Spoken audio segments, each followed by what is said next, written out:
Welcome to Critical Issues, Alternative Views.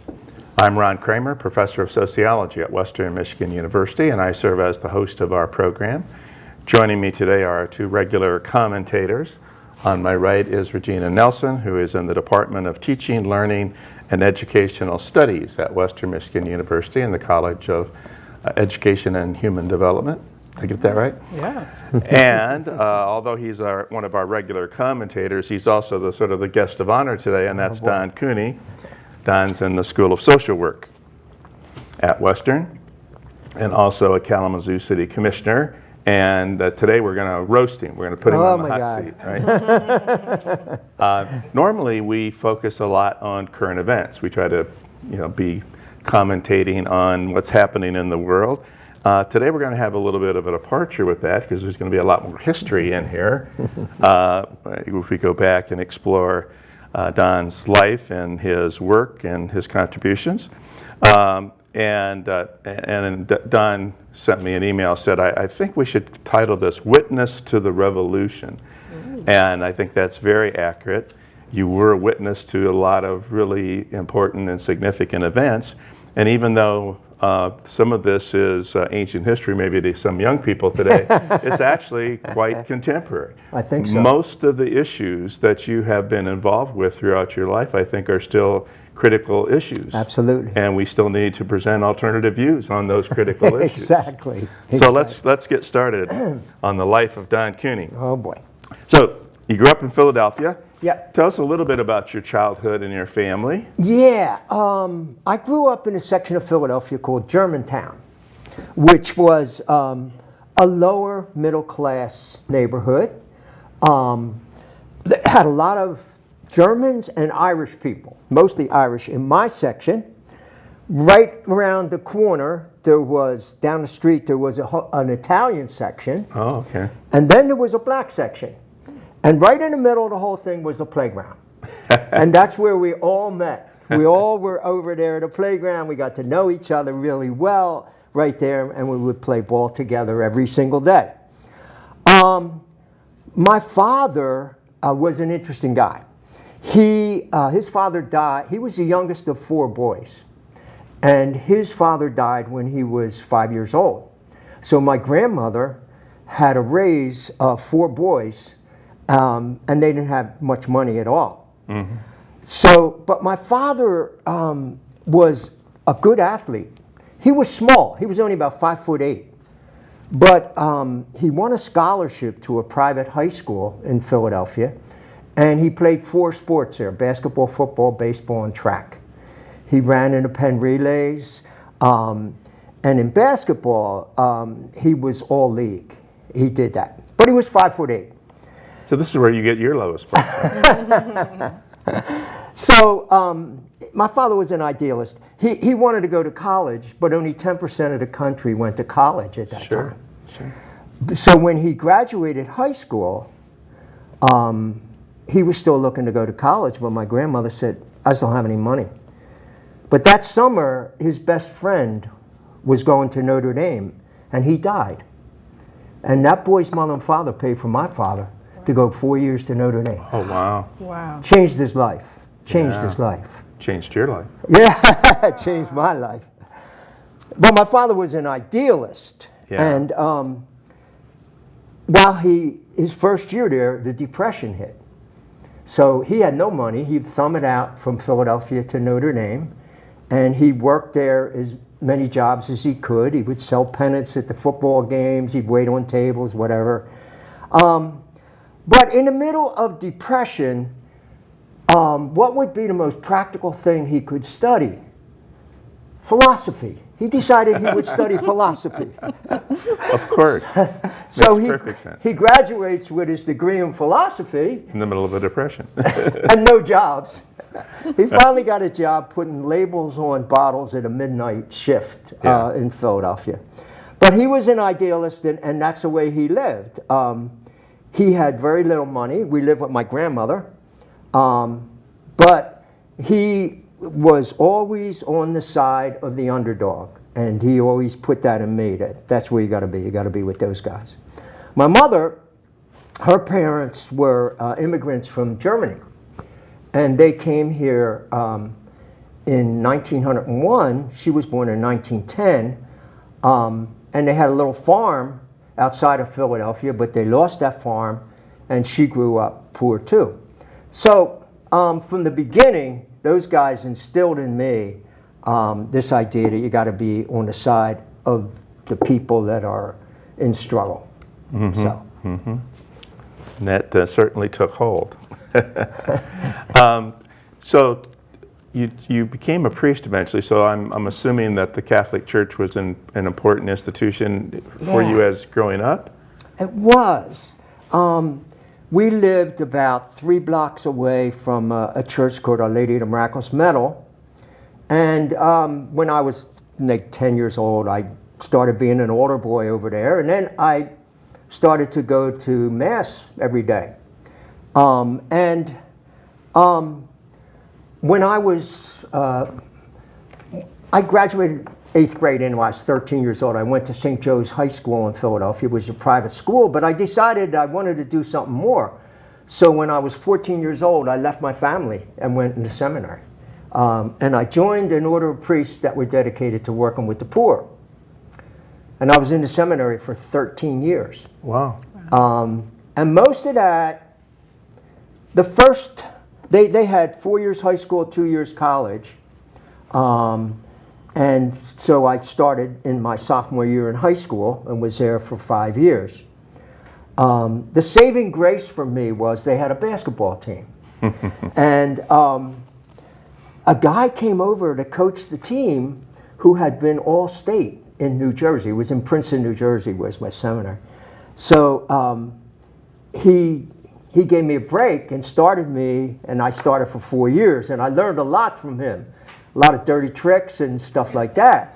But you know, I did that for In a seminary. In a seminary, and we had a good team. It's basketball, though. Yeah, we had some good players there. So, but when I was in next to my last year, we had a very good team. We beat all the seminaries in New Jersey and in New York. So we played St. John's University's freshman team. So the biggest guy on our team was 6 foot. And the smallest guy on their team was 6'4". And so we could score on them, but they beat us by 20, but we couldn't stop them. It was just, they had a guy 6'10", 6'10", we couldn't do it. But then after that, you do 2 years of what was almost monastic. You could only speak 2 hours a day. I could never leave the grounds either once I went in there. I went home at Christmas and summer for my first 4 years, and then that was it for my family. So, so when I was ordained in 1964, I didn't get any newspapers. We never watched television. So I had no idea what the hell was going on out there. I mean, I would hear once in a while different things, but didn't know it. And I was hoping they would send me to either China or Panama. We had missions in Panama. But instead, they sent me to New York, Brooklyn, New York, inner city New York, one of the poorest communities in the United States, which was great. That's why I wanted to be there. So I was there for 6 years and got involved in a lot of things there. Okay, yeah. Yeah. So 60s and the civil rights movement, what were you doing then? How were you interacting with these changes? Well, I taught in a high school, and I began to teach about the civil rights movement. It was a college prep school, St. John's Prep, connected to St. John's University, and they made me head of the religion department, so I changed the religion department into a Department of Social Justice. And we focused on the civil rights movement. And there was a small number of black students. It was mostly white students. But they asked me to be the head of their black student organization from the faculty, so I did that. And Martin Luther King's organization had started a group called Operation Breadbasket in that area. And so I volunteered with them. I was the only white person involved with them. And we did a lot of stuff about picketing. We would go to places, companies that weren't hiring many black people, or if they were hiring them, they were only giving them very menial jobs. And we would go there and speak to the manager and say, listen, you got people live in this, you're in this neighborhood, you should be hiring people. And if they did, we would say, great. And if they didn't, we would say to them, now we have to picket your store. So that's what we would do. We would picket their store and then try to work out negotiations with them. So I was able to do that. So that was one piece. The other piece was 64, 65, Vietnam was starting. And of course, you know, I didn't know anything about this. I didn't know what was going on there. I had to learn. But being in New York, you could learn pretty easy. And so I started to come to the conclusion that this war was immoral and we got to do something to stop it. And luckily, I found a peace center in Greenwich Village called Merton Buber House, named after Thomas Merton and Martin Buber. And I met saints there, people that were dedicated to stopping this war. And I began to hang out there a lot and work with them. And one of the things that they did was they helped people get conscientious objector status. So I studied the law and worked with them and helped people get conscientious objector status. And we did a lot of consciousness raising and picketing and stuff like that around. And so that became a big part of my life, that. Plus, I met this priest, and he was working in a detention center. And I met him because two kids from the neighborhood had run away from the detention center and come to me, and they said, you got to hide us, the police were coming after us. I said, okay. So I hid him. So the police come looking for him. Now I got to lie. I got to say, no, I never saw these kids. What kids? I don't know these kids. So when they leave, I got these kids. I said, what's going on?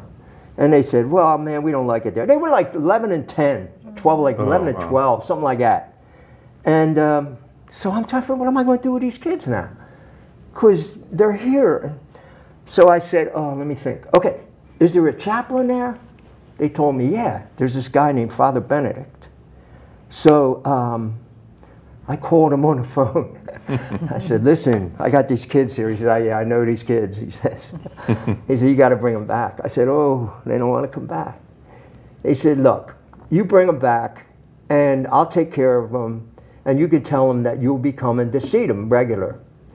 So I go to the kids, and I tell them, this is Father Benedict. They, oh, yeah, we know Father Benedict. He's a nice guy, but I said, well, we got to go back. And I'm going to come to visit you regular. I'll be coming to visit you regular. They say, okay. So I go back. I meet this guy, Father Benedict, another saint.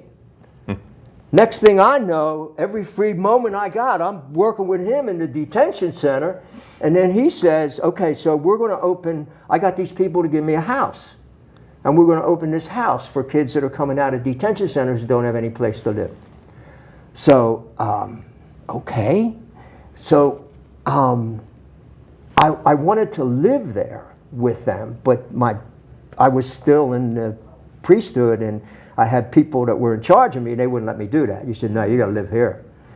So I would go over there on a regular basis, and we would work with these kids and try to help them get started and get going as they were. So between the civil rights movement, between the Vietnam movement, between working with him, teaching at the school, and I ran 4 after-school activities at the school, I had a lot of stuff going. I had a lot of stuff going there.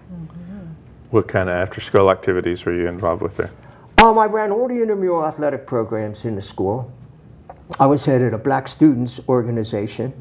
We started a newspaper there that kids ran and did that. And then we had another organization of Students for Social Justice. And we would work with kids in the neighborhood and work with other kinds of things on social justice issues.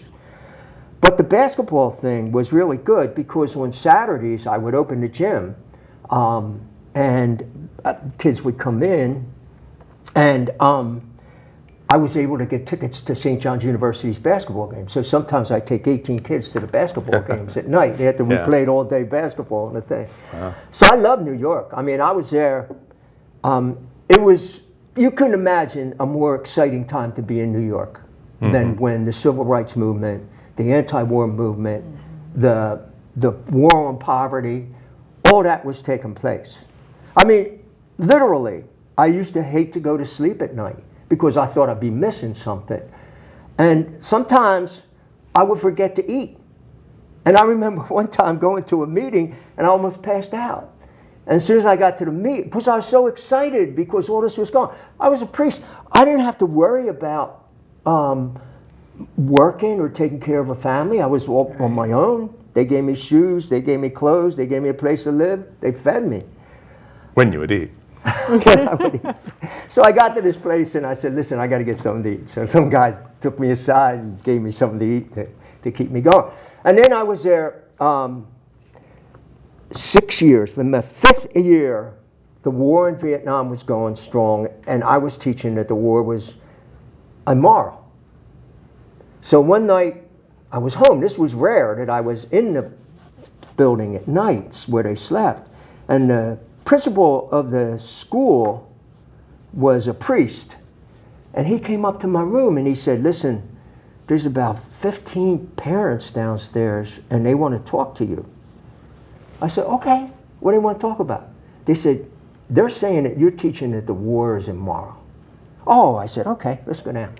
So I go down, and there's these guys around the room, and they all know me, because their kids play with me every day, and they know all this stuff. So they say to me, okay, Father, these kids are telling us that you're teaching us the war is immoral. Sometimes they get it wrong. I said, no, that's what I'm teaching them. It's immoral. And then some of them started to cry. I said, Joe, no, don't worry. This is what I believe. So this went back and forth for a while, and I said, listen, I can't change. This is what I believe. This is what I got to teach. And I said, you know what I'd do if I was you? I'd get me out of here. Get me transferred. Because I'm not going to stop teaching that. Right. I can't. So that summer I get a letter. No, actually I didn't get a letter. I had one of my best friends who was a priest in Florida, Miami, Florida. He came up to see me. They sent him up to see me. And he said, you come down here. You can work with migrants. You can work with all these things. And I said, well, this is where I joined, to be in the middle of a neighborhood that was poor and work with the people here. So no, I don't want to do that. So then they came to me and they said, listen, we'll send you any place you want to go. So I said, I'm going to stay here. Okay, they said, we don't like that, but I'll stay here. Next summer, they sent me a letter. They didn't ask me. They sent me a letter, said, you're transferred. You're out of here. But lucky for me, they sent me to a poor parish in Philadelphia, near where I grew up. And that was in the inner city. At first, I threw the letter on the pillow, and I said, I ain't going. And then I thought, that's not going to work. I'm going to be here. Nobody wants me here. Nah. So I went over there, and the second week I was there, I went to see the pastor who was at the parish. I went to see the pastor, and I said, listen, I'm not going to sit in an office. I'm going to be out on the street, and I'm going to be involved in all the social justice things. He says, I don't care what you do. Show up for Mass. Okay, good. So like a good agreement. that was the rules of the game. Yeah. Good for you. So I moved into Philly. Yeah. So now you're back in Philadelphia, and this is what, 1970, 71? 70. Okay. That was a pretty momentous year. Lots going on. Nixon invades Cambodia, Kent State shootings, all kinds of things going on. And so now in Philadelphia, you got involved with something called Togetherness House? This was Right. about a youth and social justice organization? So what happened was that the priest who had been there before me was a really nice guy, and young guy, I knew him real well. He had started a youth group in the parish.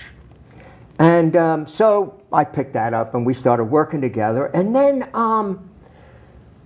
there was a guy in the parish who was a Republican, and he was the treasurer for the city. And they were doing redevelopment in this area. It was a very poor area. It was a second to Germantown, where I had grown up. And they were going to knock down a bunch of houses and buildings, and they were going to rebuild them. So I looked around and I found this bar that they were going to knock down. And I said, how long is it going to be till you knock that bar down? And they said, probably a couple of years. I said, can I have that building? They said, sure. So they gave us this old abandoned bar, and I got some of the people in the parish. There was an older guy there in his 80s named Frank Mahoney, who was great at anything. He would fix up the heater, he would fix up the roof, he would do all this stuff. So we got some people from the parish, and we started a center out of there, a social justice center called Togetherness House. And we worked on all the issues that we had been working on, the civil rights movement, the anti-war movement. But the thing that was the added thing that we did there was, that was the time that Cesar Chavez was organizing. And they were trying to get boycotts around the country of grapes and lettuce. So we found some of those guys and said, hey, can we help you guys? They said, sure, you guys can do this. So we started working with them. And we go to the grocery stores, and I'd wear my priest outfit, and all these young kids, they were all high school kids, they would come with me, and we'd march over to there, and we would say, could we please see the manager? First of all, we'd look and see if they were selling union or non-union grapes and lettuce, because they would have the Black Eagle if they were selling union stuff. So we would look, and if they were selling union stuff, we'd say to them, thanks a lot, that's great, we really appreciate you doing that. If they weren't, we would say, listen, we notice you're not selling union grapes and lettuce. Do you know what's going on in the fields? And we would have literature, and we would give them the literature. And we'd say, so maybe a couple weeks, if you can change. So we'll come back in a couple weeks. And if you change, that'll be great. If not, we won't have to pick at your place. And they say, okay, well, we'll see what we can do. So we come back in a couple weeks and we would say, damn, you're still not selling grape? Don't see that United Farm Workers thing. Now we have to do something. So all the kids have made signs, you know, they're all excited. So we would stand outside the parking lot, and when people would start to come in to park, you know, we'd say, don't shop here. These guys are selling scab lettuce and scab grapes, and we turned away all these cars, you know. So one day we were doing that, and the media heard about it, and they came down and to cover it, because now it was getting some publicity around the city, not just us, but other people doing this boycott stuff. So they came, and they go over, and they go to one of these kids. His name was Jimmy McGann. He was 14. So they go to Jim, and they say, young man, why are you out here? And he says, wait a minute. He comes over to me and he says, why are we out here? I said, Jim, don't you remember? We watched the movie, we did all this stuff. He said, oh yeah. So he goes back to them, and he's all into it, man. He's telling them why they're there, and this is terrible and everything else. So Jim just died recently. I kept in touch with him. He ended up getting his PhD and starting an international association of think tanks. He had over 100 countries in his think tank association. Wow. Yeah, he was an amazing guy. So we did that, and we used to have, we had concerts every week. We would have Saturday night, we'd have a concert there. people from the parish helped me do that and everything. So Togetherness House was really good. Actually, those people still meet. They just had a meeting a couple weeks ago. That was almost 50 years ago. Some of those guys still keep in contact. Yeah. So we did that for a while, and then I was having more and more trouble with the priesthood. They were going one way, I was going another, and it wasn't very good. Plus, I decided I didn't want to live my life alone. So I finally left the priesthood. I had a vow of poverty, so I had no money. I had no idea about how I was going to get a job. I had no car. I had no place to live. So I'll figure it out. So they gave me $1,000. They said, go ahead, good luck. So I left, and a friend of mine helped me get a job. And eventually, in a short time, I ended up working as a community worker in a very poor section of Philadelphia, South Philadelphia. It was in the neighborhood where the Rocky movies were, down there in South Philly. And I know what the hell I was doing. I didn't have any training as a community worker, but I had a lot of goodwill. And I met some people down there. We were able to do a couple things, starting play blocks, closing off blocks for the kids. They had all these row houses there. And in the summertime, people would go crazy because their kids would be out there not knowing what they're going to do. So we started a program where we would work with the police, close one of the streets for a day, and then go to another and close them for a day, and put all kinds of things. So at that time, I was able to bring together social service workers who were responsible for that area. And we pooled our funds, and we were able to put this program together and a couple other programs. And I had money to hire kids to run the program. So I hired teenagers from the neighborhood. But this was a very racially tense area. There was an area where blacks lived. There was an area in the middle where the Irish lived. There was a little area down here where Italian people lived. And up here was another area where black people lived. So what I did was I hired black and white kids, and we would put programs in each of those areas, and black and white kids working in each of those areas. So people said, these kids are going to get hurt. I said, no, they're not going to get hurt. Because I made friends with people in each of those areas. So I was able to do that. I did that for a couple years, and then a job opened in another area, and I went and worked as a community organizer back in Germantown, where I'd been before. And then Bryn Mawr for graduate school? Oh, man. So I was playing basketball one night, and I was working as a community organizer, and this guy, one of my friends who was on my team, says to me, so what are you doing now? So I told him, and he said, you don't have any training. I said, well, wait, I got a lot of experience. I met all these great guys, and I got all this experience. He says, no, you got to get some training.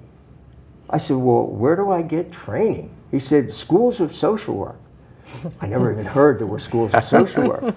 So I said, okay, what's the best one? He said, Bryn Mawr. Bryn Mawr has a couple guys out there that were organizers, and they can help you. So I said, okay. So I went out to Bryn Mawr, and I walked in the building in the School of Social Work, and I saw this guy standing up there. He came down, and he knew me because he lived in Germantown. I didn't know him. So he said, what are you doing here? So I said, well, I'd like to take a class in community organizing. He said, oh, okay.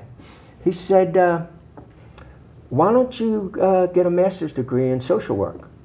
I said, well, I have 2 master's degrees already. He says, I know, but you don't have anything in social work. I'll give you a scholarship. Just like that. You offer me a scholarship. Wow. $50,000 a year to go there now. Jeez. But that time there was a lot of money around. So I said, okay, all right, that sounds like fun. So, but I went through a crisis of conscience. I don't know if I should do this or I should stay in the neighborhoods or what. So I did both for a while. And then I went a year in the program. The program was really good. And then at the end of the first year, one of my teachers comes to me and said, "What are you getting another master's for?" I said, "I don't know. I came out here to take class and they got me in a master's program." He said, "No, you got to get your doctorate." I said, "If I take my doctorate, I'll end up teaching somewhere and I want to be on the streets." He said, "You're going to be much more valuable to the movement if you get your doctorate." So I ended up going back to get my doctorate, and they gave me a scholarship, and they made me sign a contract. They said, "We'll give you a job during the school year, but you can only work 8 hours a week. And we'll get you a job in the summer. You can do," it was back in my neighborhood, "but we're going to make you sign a contract that says during the school year you won't do other work. Because otherwise you're going to be out there working and you're not going to be studying, and that's why we're giving you scholarships, so you learn." So I said, "Okay."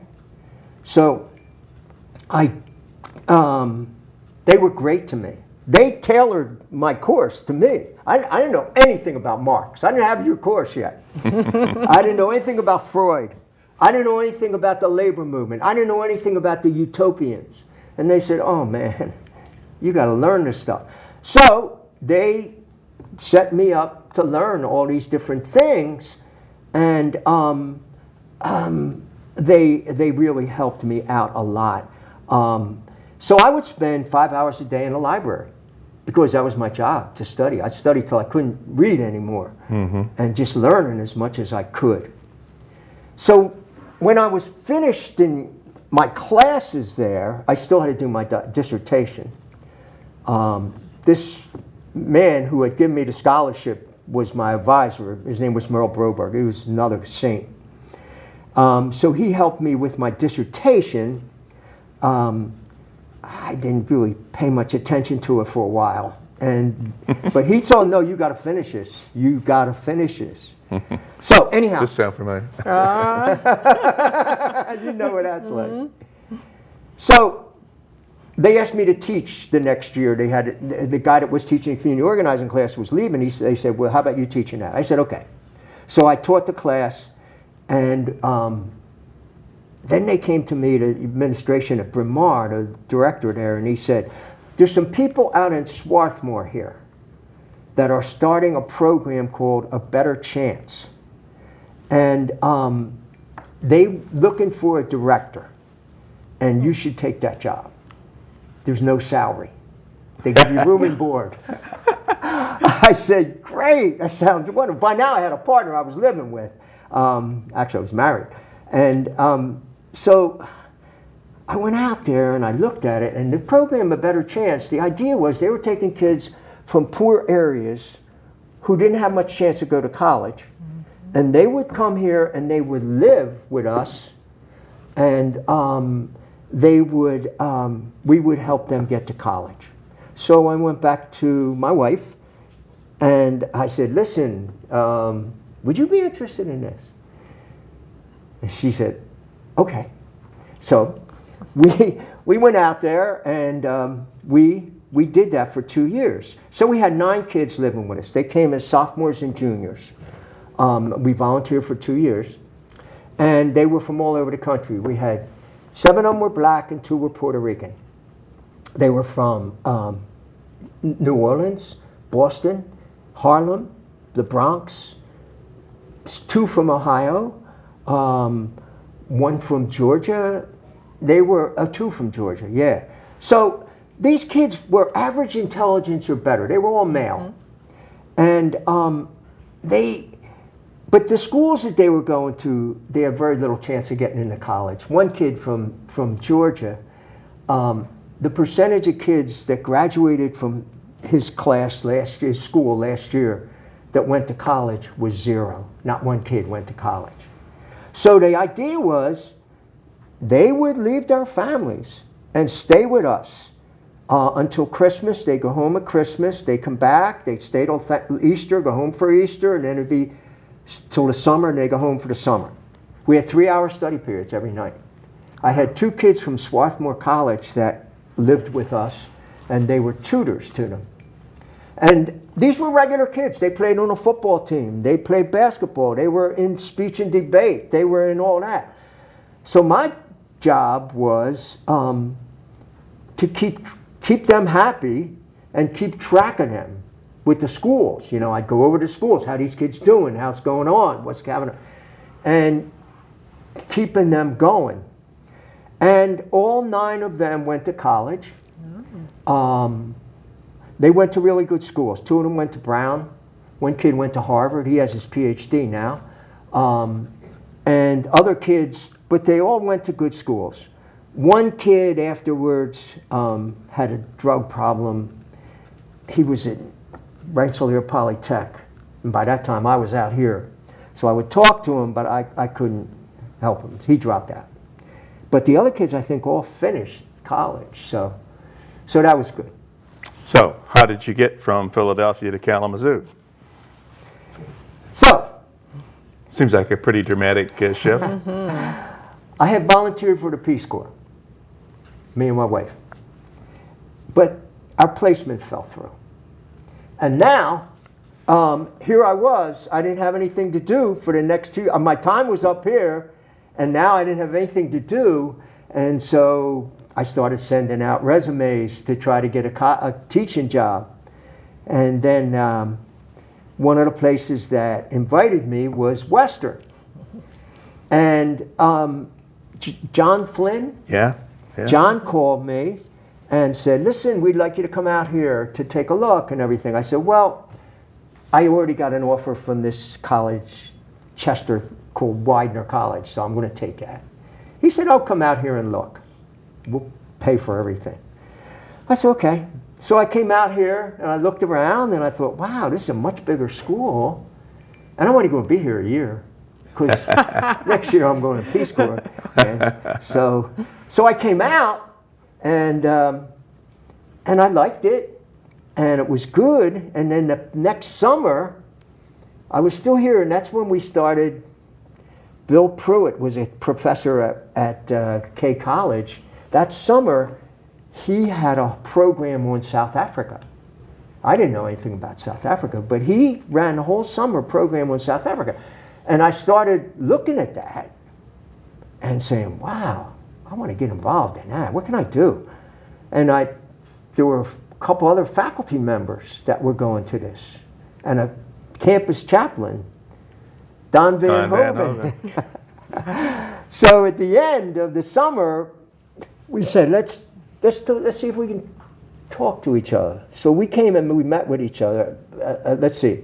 There were Alan Jacobs was one, and a couple others. There was only about 5. He was in anthropology at the Yes, time. he yeah. was in the anthropology department. He was married to a woman from South Africa. Yes. Yeah. Maryland, I believe. Was Yes, Maryland. Yes. So we said, okay, maybe we can do something with them. And we thought, let's find out who's working on this issue. And so we found out that Mandela's organization, the African National Congress, had a satellite organization in New York called the American Committee on Africa. And so we called them and we said, listen, we really want to get involved. We want to help. What can we do? So they said, well, our strategy, we can do 2 things. We want to raise consciousness about the South African issue. And so anything you can do to do that would be great. Secondly, we're trying to isolate. Our strategy is to isolate South Africa, especially economically. So anything you can do to get your university to divest from South Africa, that's what you should do. We said, that's great. What's divestment mean? So again, just the timeline. This is, you came here in 77. Yeah. This is 78. 78. Yeah. Okay. So then we found out that what it was about, and then we began to study, and then the school year started, so then we began to recruit. So I got a lot of social work students involved in that. They were very interested in that. And what we did in the beginning was we would show movies, we would contact the African National Congress, and they would send us people in to speak, and we tried to build the movement a little bit. And then we tried to learn divestment. What was that all about? We wouldn't know it, but there were people who did know it. So we contacted them, and we worked with them. And so then we found out, well, who can make this decision? And Board we of said, Trustees. Board of Trustees. Who are they? How do we get to meet them? And then we found out that they met every month. There were 7 of them.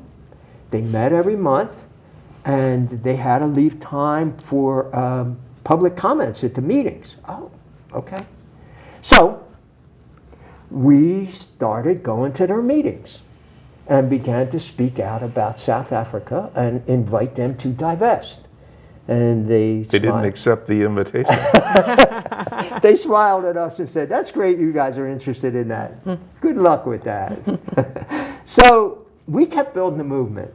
And then we began to make contacts. And one of the guys I made contact with is a guy from Chicago by the name of Prexy Nesbitt. He was one of the top 4 anti-apartheid organizers in the United States. And Prexy came here, and he gave us some good ideas about how to move. So, make a long story short, that went on for 2 years. And the Board of Trustees would meet in a room that held 35 people or so. So we would make sure we got all the seats. And we would come in and talk, and then finally, the president said, President Bernhard, John Bernhard. John T. John T. He said, I'm going to appoint a committee to study this. We said, okay, that's great. That's good. This is progress. We got to be on the committee. So, okay, you guys can be on the committee. So he built the committee together, and then we said, it's loaded. You don't put enough of our people on there. You got to put more of our people on there. And finally, he put more of our people on there. So now, but they wouldn't meet. They wouldn't meet. So we went to the press. And we said, well, we got this committee, but they don't meet. So the press wrote an article, and so they got into action. Now they started meeting. So on the committee was the university's lawyer and the university's treasurer. So the point was that he was going to ensure that we came back and said, this is a good idea, but we can't do it. So this went on until April. And then in April, to the surprise of everybody, the committee voted to divest. And those 2 guys, they were brave, because they knew he didn't want them to do that. Right.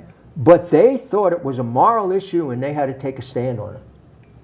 So in April, they bring the report to the president. Here's our recommendation that you divest. And he said, okay, I have to study it. We said, okay. So comes the May meeting. I'm still studying it. June, I still haven't made a decision. We said, no, you got to make a decision. So then, they didn't meet in July. In August, we go to the meeting, and no students around, right? So we can't mobilize any students. This is August of '79. I think it's later. Still '78? I think it's 81 by now. Oh, it's by 80. Wow. Okay, you've moved ahead of it. Okay. Yeah, I think it is. All right. So we come to the August meeting, and the president says, I thought about it, and we can't do it. We're just not going to do it. So we said, oh, now we're really going to take some action. Okay. So come September, and by now the students are back. They're having their meeting, and we mobilize, and we're going to say, we're going to stop their meeting. They're not going to have any meeting. They're going to, when they come in to have their meeting, we will chant. We will just not let them have their meeting. So we got in early, took all the seats. We're all over the place. We got the press there, and we start chanting and stopping the meeting. And they're getting frustrated. And we're just saying, well, no, we got to talk about South Africa. We got to talk about this more. They said, well, we already talked about it. We said, well, not enough. So there was one guy on the board of trustees who was a black guy, a dentist from Grand Rapids, who supported us. So he turned to us and he said, listen, let's let them have their meeting and we'll put you guys on the agenda for October. So we said, how do we know you'll do that?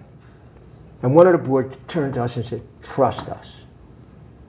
Okay, all right, we'll do it for you. We'll do it for you, dentist. I can't remember his name right now. Okay, so now that it's all set, October, we're going to be on the agenda. We're ready to go. The agenda comes out on a Wednesday, they meet on a Friday, and we're not on the agenda. Wow. And so we say, oh man, okay, that's it. We're going to really, they are not having their meeting on Friday. Their meeting will not take place. So we only had a couple days. So we begin to organize. We know that we're going to commit civil disobedience on Friday. Some of us are going to have to get arrested. So we have to mobilize. So we get up, by that time students are back, we're mobilizing, and we march that morning, Friday morning, we have a march across campus to the meeting. We come up the stairs and I look around and I see 13 policemen armed all around. I'm thinking, oh man, I don't want anybody to get hurt. I don't want anybody to get hurt. So we still want to do it. So they try to start the meeting. We chant, talk about South Africa, talk about South Africa, talk about South Africa. So they stall. They don't know what to do. So they send a lawyer over to the courts to get an injunction to make us shut up. All the time. We got television there from Detroit, Grand Rapids, every place. And we got all these people, because we had done it. We contacted them, we contacted lawyers, we were all set. The judge wouldn't give him an injunction. He said, no, they got a right to speak. You can't stop them from that. So the attorney comes back. We didn't know this. We found this out later. And so the chair, he says, we're going to recess. We said, okay. So they recess. So we go into one room. They go into another room. And now, this is it. This is when we're going to do it. So I want to go in. I don't want anybody to get hurt. So I go into the chief of police, or the guy that's in charge over there. And I say, listen, we're going to do an action. You're going to have to arrest us. We are not going to cooperate. You're going to have to drag us around. And he said, don't touch anybody. If you touch anybody, it's assault. Okay, that's the rules. So we go back to our guys. And there's about 100 of us now. And we say, okay, look, here's the thing. We're going to take an action. Some of us are going to get arrested. Everybody shouldn't get arrested. And anybody that does get arrested, you could get in trouble for this. So if you're going to do this, you have to make up your mind that you want to do it. So, okay. So we go back in the room. So the strategy is, they got a table. This is what they do. They sit a table in the room, and there's a door here and a door here. What we said is, as soon as they go to the table to sit around the table, our people will move in and sit on the floor between them and the doors. And then a couple of us will block the doors. And we'll say, we're not going to leave this room till we talk about South Africa. So they try to start the meeting, and we start chanting. And then they get up. Now I'm wondering how they're going to get to the door. No problem. They just stop on top of these guys. They walk right on top of them. The first guy I'm standing next to a guy named Greg Potts. He's about 6'3", black guy. And I'm starting to worry, oh my God, Greg's going to get thrown out. I said, Greg, you don't have to do this. He said, nobody leaves this room. Oh, okay, Greg, we're good. We're good. So, first guy to the door is Bernhard. And I'm folding my arms, because as we told everybody, fold your arms. He comes to the door, and I said, I'm sorry, President Bernhard, you cannot go out that door. As soon as I said that, one policeman grabbed me around the neck. Another policeman grabbed me around the waist. Handcuffed me behind my back. takes me out, throws me on the floor, takes Greg out, same thing with him. Chaos. Cameras getting it all. Talk about raising consciousness about South Africa. Wow. Man, we raised consciousness about South Africa. They throw us on the floor, 9 people. At that time, there was a guy staying with me named Jerry Herman, who was head of the South Africa division at the American Friends Service Committee. I throw him my keys to the car and the house. Say, Jerry, go ahead. And so he's got my keys now, so he's all right. So we sit on the floor. There's 11 of us. 9 students, myself, and Van Hoven. So they laying us up on the floor. They're going to take us downstairs, putting us in the wagons, and take us to the jail. Okay, so we're not cooperating. We're not walking. They have to pick us up, carry us, throw us in there. They get to Van Hoven. They can't pick him up. He's 6'5" or yeah, something. Don is a big man. They get a dolly. They put him on a dolly. Take him to the elevator. All the time, everybody's screaming and shouting, and it's all on television. So they take us over to the jail. And we're in jail. I had asked beforehand, what's going to be the bail? I had asked some lawyers. They said it'll be $100 a person. They only charge you 10%. So I have $100 in my pocket. I thought 10 of us were going to get arrested. I had a little bit more. So they keep us in the jail. We're in there for about an hour and a half. They take our fingerprints, all that stupid stuff. And then they say, I said, okay, so what's the bail? They said $100. I said, 10%, right? Not for you guys. Not for you guys. I said, oh, okay. So we're in the jail. We're here. We're going to be in there. We're in there for 2 hours, and then the guy comes to us, an officer comes to the door of the cell and says, you got to leave. We said, why? We don't have the bail. He said, students took up a collection and raised $1,200 in 2 hours. Get you guys out of here. So I know we're running out of time, so I'll be fast. So to our delight, they took us to trial. It took another year to take us to trial. At the trial, our argument was, a guy named Zoltan Ferenczi defended us. He was great. And a local guy by the name of Fred Royce. And then 4 of us defended ourselves, which gave us a chance to cross-examine people. Dennis Brutus, who was on Robben Island with Mandela, came to the trial to testify as a character witness for me. All he did was talk about South Africa. That's all we wanted him to do. So the trial went on 5 days. We got letters from people in South Africa, and we got a lot of publicity. So at the first day, Zoltan says to us, don't defend yourself. Just talk about South Africa. So that's what we did. We talked about South Africa. So the last day, we go in, we're ready to go. Every day I bring my little toothbrush and my other stuff in my bag, ready to go to jail. I know I'm going to jail. And then the last day, when we're summarizing, we had to face, Zoltan gives the talk, and then first, he tears our case apart. I'm laughing at it because he's saying all the contradictions. And then he turns and he starts talking about South Africa. And I'm watching the jury, and they're pulling out their handkerchiefs and they're crying like that. So they go into their different places, and they come back, and we're respecting. And they found us not guilty. And we said, wow, that's surprising. Anyhow, so then 3 weeks later, Western announces that they're going to break all economic ties with South Africa. You won. Yes. Which was cool. A long, difficult path, but you won. Yeah. Well, we are almost out of time for today, and I joked in the beginning that it was going to take 2 shows, and it is going to take 2 shows because we're not anywhere near where we need to be, Professor Cooney. We still have the Citizens in Solidarity with the People of El Salvador, your travels to Nicaragua and Palestine, our old DSA group. Yes. Yeah. Michael Harrington and John Foley and a whole bunch of folks who are on Democratic Socialists of America group, the City Commission, running for Congress. So we've got a lot more to talk about here. So I think we're going to have a part 2 for this engagement, which I kind of suspected we would have to do when I first outlined all of the issues here. Where are we at in time, John? We're at 2 minutes? Okay. So again, we're going to have a part 2 with Don. We'll twist his arm and make sure he comes back for another one. But I just wanted to point out the themes, the critical issues: civil rights, the anti-war movement, social justice, teaching social work, teaching community organizing, social justice in South Africa, and we still have to get to Nicaragua and other Palestine and other places, other anti-war activities that are coming down the line, helping to get this very program started, Critical Issues, Alternative Views, back in 2001.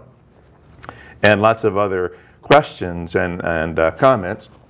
I know that we both prepared some questions, and I know you're passionate about anti-poverty and income inequality and policy changes, so I do want to get into that. Great, great. So this is part one. We'll do part two with Professor Don Cooney, and I hope you'll join us again for the second part of this interview with Don, Witness to the Revolution. And you can certainly see this man has been a part of a larger revolution and a witness and a participant in that revolution. So thank you, Don, for all the good comments today. Thanks. And we'll do a part two. Okay, okay. Thank you for joining us on Critical Issues, Alternative Views.